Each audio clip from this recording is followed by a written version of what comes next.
ओम। ओम श्री सद्गुरुदेव भगवान की जय। विश्वनाथ मम नाथ पुरारी, त्रिभुवन महिमा विदित तुम्हारी। शंकर प्रिय मम द्रोही, शिवद्रोही मम दास। ते नर करहि कलप भरी, घोर नरक महुबास। शिव सेवा कर फल सुत सोई, अविरल भगति राम पद होई। बोलिए श्री सद्गुरुदेव भगवान की जय। भोलेनाथ का एक बड़ा सुंदर भजन है, उनकी महिमा का चित्रण है इस भजन में। एक भक्त कहता है, क्योंकि वंदे बोधमयम नित्यम गुरुम शंकर रूपिणम। पूरे भारतवर्ष में सबसे ज्यादा भगवान शिव के ही मंदिर हैं। धन हो भोले बाबा तेरे, कौड़ी नहीं खजाने में। तीनों लोक बसाए बस्ती में, और आप बसे वीराने में। और सबसे ज्यादा गंगा मैया के किनारे भोलेनाथ का मंदिर है। तो भोलेनाथ का हर रूप जो है एक न एक आदर्श प्रस्तुत करता है। हर श्रृंगार भोलेनाथ का महत्वपूर्ण है।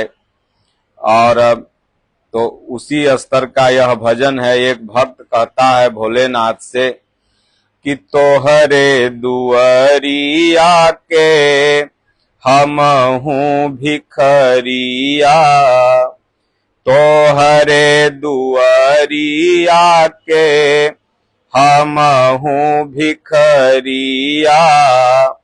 कब फेरब हो बाबा हम पे नजरिया, कब फेरब हो भोला हम पे नजरिया।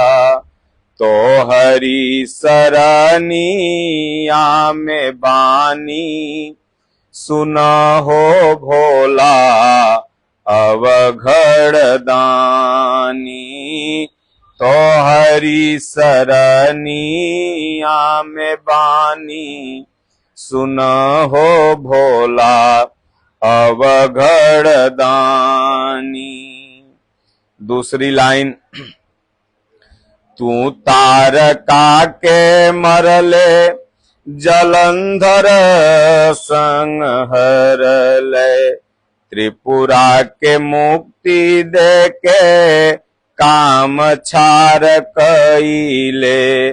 महिमा अपार का बखानी, सुना हो बाबा अवघड़ दानी।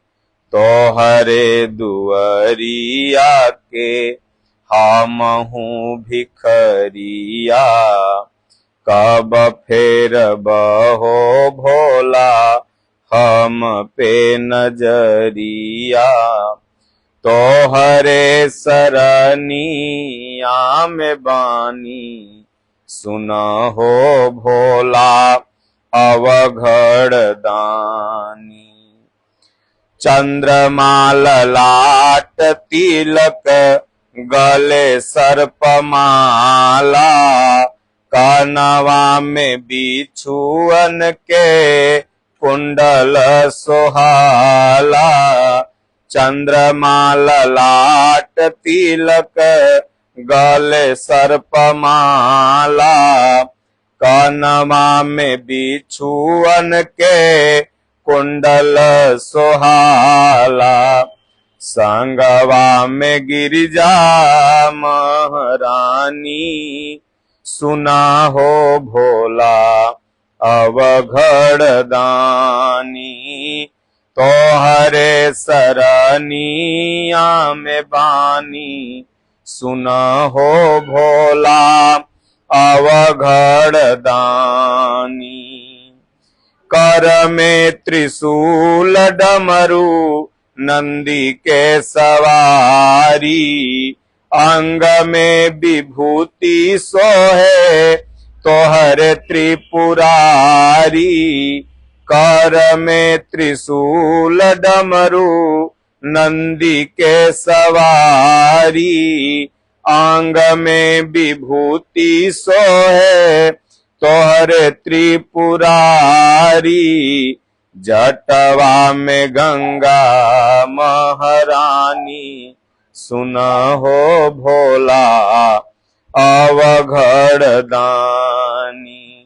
तोहरे दुआरिया के हमहू भिखरिया, कब फेर बहो बाबा हम पे नजरिया। तोहरे सरनिया में बानी सुन हो भोला अवघड़ दानी।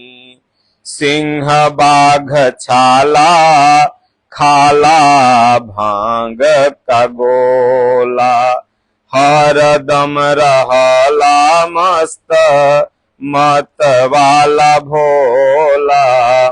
सुतही के टूट ही पलानी सुन हो भोला अवघड़ दानी। तोहरे सरनिया में बानी सुन हो भोला अवघड़ दानी। इस भजन के माध्यम से कितना सुंदर भोलेनाथ के रूप का वर्णन किया गया है। सभी देवताओं में जो भोलेनाथ हैं उनका एक अपना अलग ही मलमस्त रहनी है, और वह रहनी शिव स्वरूप महापुरुष की भी होती है। 5 बरस का बालक और एक महापुरुष की रहनी में कोई अंतर नहीं, और वैसे ही भोलेनाथ की रहनी है। जैसे देखिए 5 बरस का बच्चा होगा, सांप को पकड़ लेगा, शेर के पास चला जाएगा, उसको कोई भय नहीं होता है।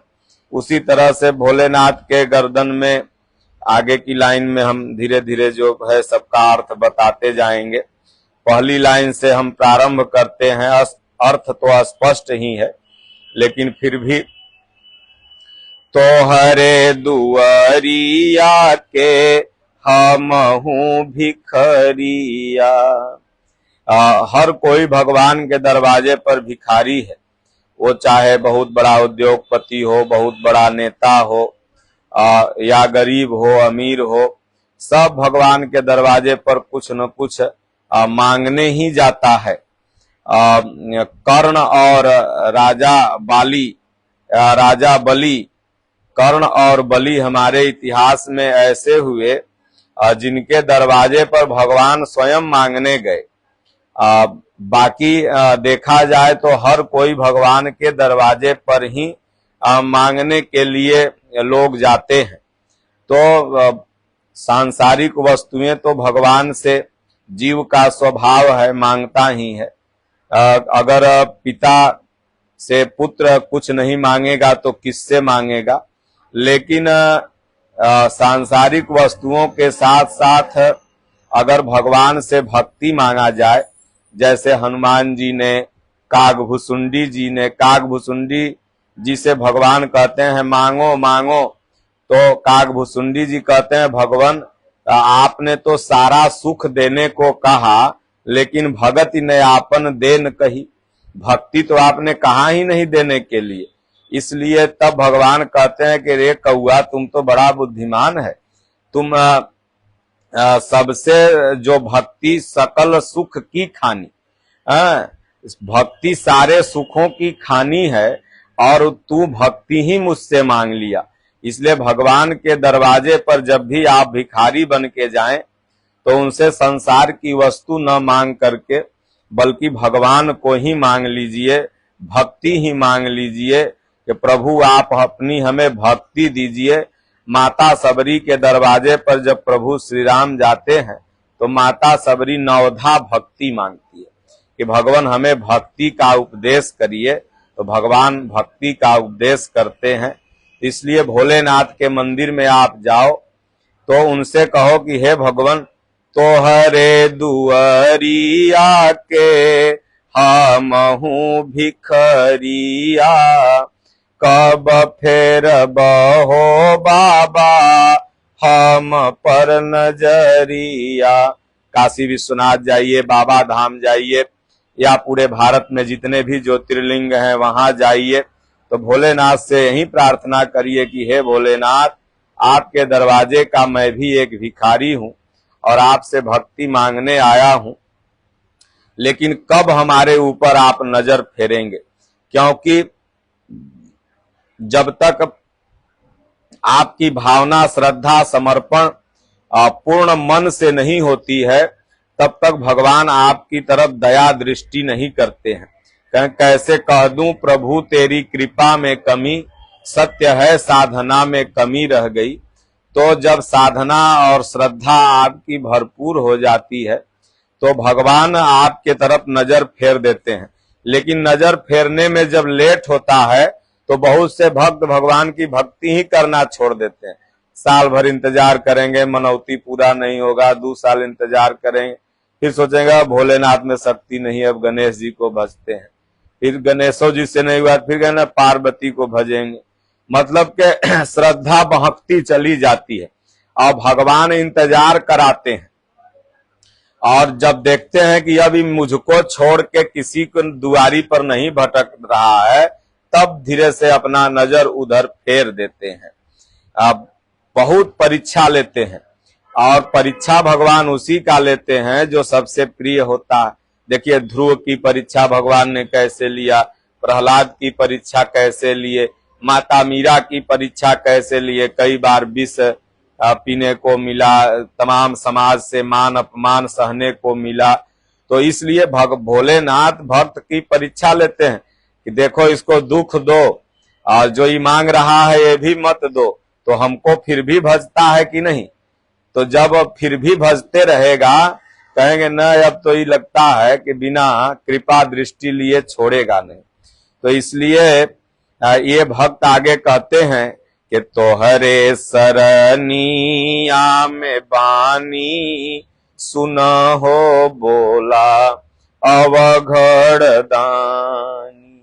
हे भोलेनाथ आप अवघड़ दानी हैं, आप थोड़े में ही रिझ जाते। आप देखिए ब्रह्मा जी की तपस्या 1000 वर्ष तक लोग करता था, तब ब्रह्मा जी आते थे। उसी तरह विष्णु जी की भी तपस्या। लेकिन भोलेनाथ ऐसे एक महापुरुष हैं, देवता हैं। थोड़ा रावण ने तपस्या किया, गर्दने 10 बार उतारते चला गया, तो थोड़े में आकर के उसको वरदान दे दिए, भस्मासुर को वरदान दे दिए। थोड़ी सी साधना भक्ति किया, भोलेनाथ आ जाते हैं। इसलिए इनको अवघड़ दानी भी कहा गया है। आगे कहते हैं कि तू तारका के मरले, जलंधर संहार ले। तारकासुर को भगवान भोलेनाथ ने मारा, जलंधर को मारा, और त्रिपुरा के मुक्ति दे के काम छार कईले। त्रिपुरा को मुक्ति दिए और काम छार कामदेव को जला दिया भोलेनाथ ने। आप सब लोग घटना जानते ही हैं, इसलिए सत्संग लंबा हो जाएगा।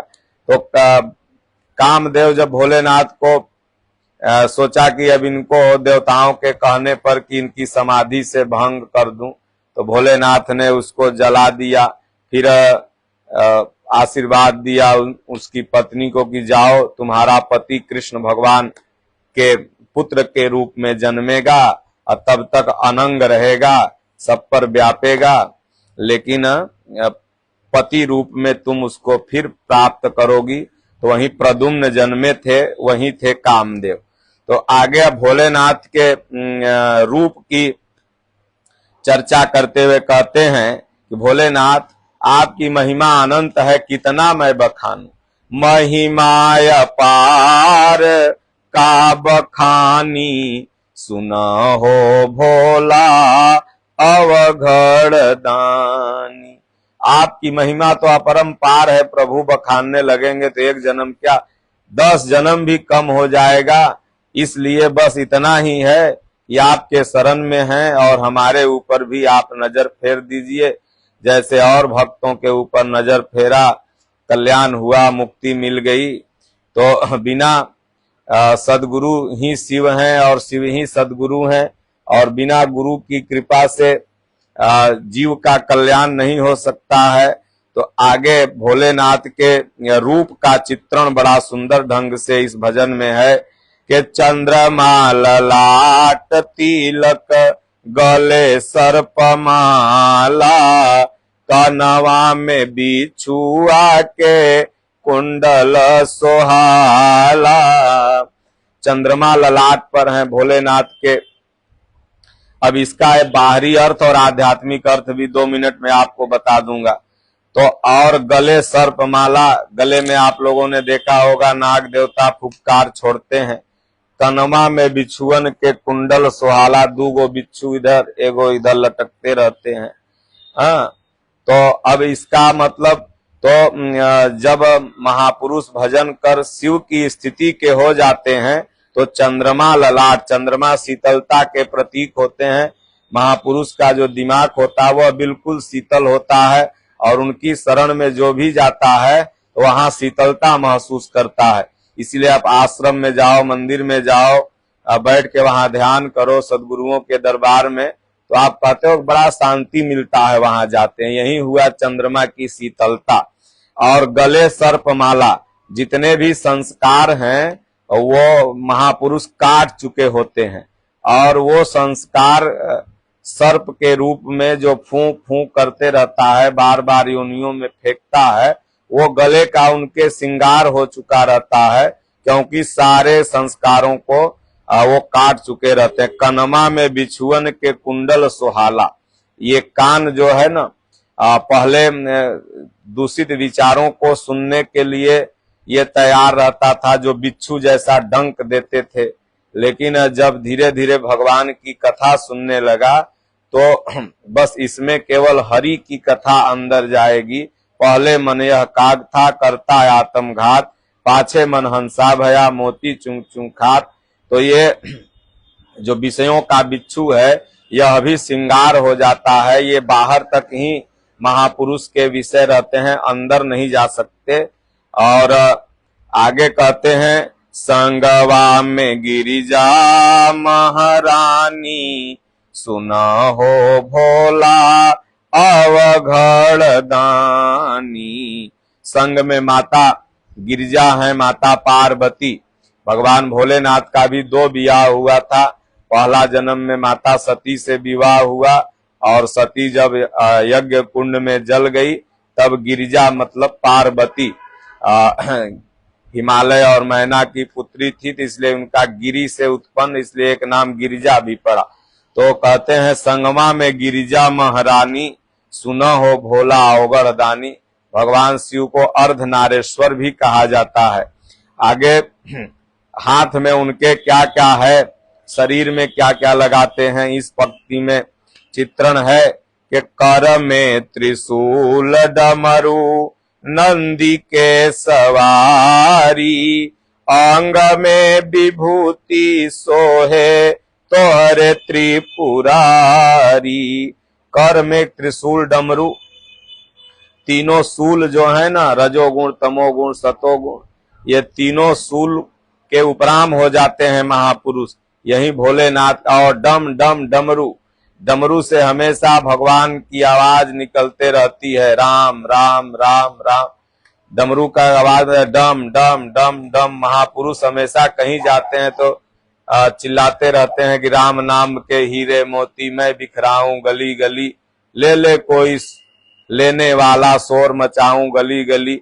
जैसे केस खरीदने वाला आता है, सोन पपड़ी बेचने वाला आता है, तो डम डम डम डम डमरू बजाते रहता है। तो उसी तरह से भोलेनाथ जहां भी जाते हैं कहते हैं कि राम राम जपो, क्योंकि भोलेनाथ को राम नाम सबसे प्रिय है और यही नाम जप करके काशी में मुक्ति का द्वार खोल दिए। और नंदी के सवारी, भोलेनाथ का जो सवारी है वह बैल है, नंदी है। और पहले यह मन जो होता था ना बैल रहता है, पहले इसको कुछ साधना भक्ति नहीं पता रहता है, लेकिन धीरे धीरे जब भोलेनाथ इस मन रूपी बैल पर बैठ जाते हैं तो फिर सब यह जानकारी इसके पास हो जाती है। तो यह बसहा बैल की सवारी भोलेनाथ करते हैं। अंग में विभूति सोहे तोहरे त्रिपुरारी। संतों के आश्रम में आप जाएंगे तो वहां मेन विभूति मिलता है। हमारे सक्तेशगढ़ आश्रम में आप जाइए कभी, जहां पूज्य गुरुदेव भगवान रहते हैं, या जहां भी परमहंस आश्रम है, वहां का मेन प्रसाद विभूति है। भोलेनाथ भी उसी विभूति को लगाते हैं। आप महाकालेश्वर मंदिर में जो मध्य प्रदेश में पड़ता है वहां जाइए तो भोलेनाथ का श्रृंगार ही भस्म आरती से होता है। तो अंग में विभूति सोहे तोहरे त्रिपुरारी, जटवा में गंगा महारानी। त्रिपुरारी, त्रिपुरा नाम के राक्षस को जिस दिन भोलेनाथ ने मारा था तो उस दिन उनका एक नाम त्रिपुरारी भी पड़ गया था। और जटवा में गंगा महारानी। अब सोचिए कि डॉक्टर लोग कहते हैं थोड़ा सा ब्रेन में पानी हो गया तो ब्रेन ट्यूमर हो गया, ऑपरेशन हो गया। अब भोलेनाथ का ब्रेन कैसा था कि इसमें पूरा गंगे जी समाहित हो गई। विचार करने योग्य बात है कि थोड़ा सा हमारे आपके ब्रेन में अगर पानी आ जाए तो डॉक्टर ऑपरेशन करता है, निकालता है, और भोलेनाथ के ब्रेन में पूरी गंगा जी समाहित है। तो वास्तव में ज्ञान ही गंगा है। जब कोई भी साधक भजन चिंतन करता है तो उसमें ज्ञान रूपी गंगा का निवास हो जाता है। तब जब उसके पास आप जाएंगे तो वहां ज्ञान की अच्छी अच्छी बात मिलेगी, जो आपको सुनने में लगेगा कि अरे ये तो हम कभी नहीं सुने थे, और सही यही है। तो यही है ज्ञान रूपी गंगा। भोलेनाथ के जो मस्तिष्क में गंगा महारानी थी, ये कोई बाहर वाला पानी वाला गंगा महारानी नहीं। अब भाई अगर भोलेनाथ का खोपड़ी कितना बड़ा रहा होगा कि अभी गंगा जी में कितना पानी है और सारा पानी उसी में समाहित हो गया। सोचने वाली बात है। कोई कुछ भी कह देगा तो हम मानते चले जाते हैं, लेकिन विचार करने वाली बात है। तो भोलेनाथ के पास ज्ञान रूपी गंगा थी। तभी आप लोग देखते हैं जब देवता लोग कंफ्यूज हो गए कि भगवान कहाँ रहते हैं, सब खोजने लगे जा जाके, तो वही सभा में भोलेनाथ भी बैठल थे। रामचरितमानस में प्रसंग आता है। तो भोलेनाथ लास्ट में सब कहा कि भोलेनाथ आप बताइए कि भगवान कहाँ रहते हैं। तो भोलेनाथ ने कहा देखो भैया, हम जितना जानते हैं उतना बता रहे हैं कि अग जग माया सब रहित विरागी, अप्रेम ते प्रभु प्रगटई जिमियागी, मोर बचन सब के मन माना, साधु साधु करी ब्रह्म बखाना। जब भोलेनाथ ने उत्तर दिया तो सब भोलेनाथ को दंडवत के बोले भोलेनाथ सिला बात तो आप बता दी। तो सोचिए ज्ञान रूपी गंगा का निवास था भोलेनाथ के मस्तिष्क में, तब तो बता डाले। इसलिए देखिए गोस्वामी तुलसीदास जी के दिमाग में जब ज्ञान रूपी गंगा बसी तो रामचरितमानस लिख डाला। वाल्मीकि के दिमाग में जब ज्ञान रूपी गंगा बसी तो रामायण लिख डाला। तमाम महापुरुष पूज्य गुरुदेव भगवान के जब दिमाग में ज्ञान रूपी गंगा आई तो यथार्थ गीता श्रीमद् भगवत गीता की हिंदी टीका लिख डाली। तो यही ज्ञान रूपी गंगा। लेकिन यह कब आएंगी? जब भागीरथी, जब तमाम लोग तपस्या करेंगे तब न गंगा जी आई थी धरती पर। उनके पुत्र तपस्या किए, भागीरथी जी तपस्या किए, उसके बाद तब जाके गंगा जी आई। और गंगा जी कहीं कि मैं डायरेक्ट धरती पर नहीं जाऊंगी, नहीं तो पाताल लोक में चल जाऊंगी। तब भगवान भोलेनाथ ने वही जटा फहराया और उसी में आके समाहित हो गई। अर्थात जब भी ज्ञान का प्रादुर्भाव होता है तो कोई न कोई महापुरुष से ही वह ज्ञान निकलता है और दुनिया उसमें गोता लगा लगा करके मुक्ति पाती है। आज जो भी लोग ज्ञान रूपी गंगा में गोता लगा, जितने भी ये उपकरण, यंत्र, साइंस, दुनिया जहान आप देख रहे हैं, ये किसी न किसी महापुरुष के ही दिमाग से निकले हुए हैं। आप यजुर्वेद, ऋग्वेद, सामवेद, अथर्ववेद पढ़िए, उसमें तमाम साइंस की जो भी चीजें, प्रणालियां हैं, जैसे बैटरी का निर्माण, तो अगस्त, तो अब सोचिए अगस्त मुनि कौन थे। तो अब ये जितनी भी साइंस प्रणालियां, टेक्नोलॉजियां जो हैं, सब कहीं न कहीं से संतों महापुरुषों के दिमाग से ही निकली है। आज उसको लोग साइंस बोलता है। तो कहते हैं जटवा में गंगा महारानी, सुना हो भोला ओगर दानी, और सिंह बाघ चाला, खाला भांग का गोला, हरदम रहला मस्त मत वाला भोला। सिंह बाघ छाला, भगवान शंकर सिंह का बाघ छाला लपेटते भी हैं और नीचे भी बिछाते हैं। और खा के भांग का गोला, ये बाहरी भांग का गोला खाने वाला व्यक्ति कितना ज्ञानी हो सकता है, आप बताइए। भांग जो खाते हैं, समाज में उनको लोग अच्छा कहते हैं कि बुरा कहते हैं? बुरा ही बोलते हैं। तो भोलेनाथ कौन, बाहरी भांग तो खाते नहीं रहे होंगे, और अगर बाहरी भांग खाते रहते तो इतने बड़े ज्ञानी भी नहीं होते। इसलिए यहाँ भांग जो है यह भजन का प्रतीक है, ध्यान का प्रतीक है, पूजा का प्रतीक है। जब आप भजन करोगे ना तो इसी में मस्त रहोगे, इसी में मतवाला रहोगे। और भांग खाओगे तो कहें कि 24 घंटा बाद फिर उतर जाएगी, फिर खाना पड़ेगा। लेकिन ये भजन रूपी भांग ऐसा है कि माता मीरा को चढ़ा तो पूरा जन्म भर मतवाला रही, तमाम ऋषि मुनियों को चढ़ा तो घर द्वार छोड़ के जीवन भर भगवान को खोजने के लिए निकल गए। तो उसी तरह भोलेनाथ जो है भजन रूपी भांग खा करके हमेशा मतवाले रहते हैं। और सुत ही के टूट ही पलानी, पलानी मैंने दियर में समझा राय जी, पलानी जो ऊपर में, तब भोलेनाथ के टूट ही पलानी है। वह पलानी में माता पार्वती कहें कि भोलेनाथ कभी हिन्ने चूता है, कभी होन्ने चूता है, एकागो बढ़िया घर बनवा दीजिए। तो भोलेनाथ कहें अच्छा ठीक है। तो अपना चेला सबको बुलाए, विश्वकर्मा को और कुबेर को, दोनों को। बोले देखो माता पार्वती का मन है कि कुछ एगो घर बना दो। तो कुबेर कहा भाई भोलेनाथ आज तक कुछ आदेश दिए नहीं। विश्वकर्मा भी कहा कि भोलेनाथ हम लोग का भाग्य है कि आज बड़ा आदेश दिए कम से कम, तो अब इनके लिए ईटा पत्थरा का क्या घर बनाए। तब कुबेर कहा कि जितना सोना हो ले जाओ मेरे यहाँ से। तब विश्वकर्मा पूरी एकदम नक्शागिरी बना दिया। अब वही लंका सोने का बन के तैयार हो गया। और उसके बाद जब भी कोई घर द्वार आप लोग बनाते हैं तो पंडित जी लोग को बुलाते हैं पूजा पाठ के लिए। तो अपना भोलेनाथ भी कहे भाई अब तैयार हो गया तो कोई ब्राह्मण विद्वान को बुलाओ। तो कोई कहता है कि रावण के पिता विश्रवा मुनि आए, और कोई कहता है कि रावणे आए। लेकिन अगर विश्रवा मुनि आते तो वो इतने लोभी नहीं थे, वो नहीं मांगते लंका। रावण लोभी था, नहीं समझे, तो इसलिए रावण आया था। तो रावण आया तो अब देखा कि बाप रे भोलेनाथ इतने महान है। तो पंडित लोग देख लेते हैं कि जजमान अगर तगड़ा है तो वहां भगवान के पूजा कम, जजमाने के पूजा ज्यादा करे लगेंगे। खूब बड़ाई, जजमान आपका तो पत्नी लक्ष्मी है, जजमान आपका तो घर एकदम बढ़िया है। तो देखा कि तो मालदार जजमान है भोलेनाथ, इनसे जो मांगेंगे ये दे देंगे। तब उन्हीं का स्तुति लगा करने भोले ही नाथ का। अब भोलेनाथ मस्त हो गए जब वो लगा पूरा शिव तांडव सुनाने। अब भोलेनाथ मस्त हो गए, बोले मांग बेटा क्या चाहिए। तो कहा कि है हमको जो बनवाए हैं ना दे दीजिए।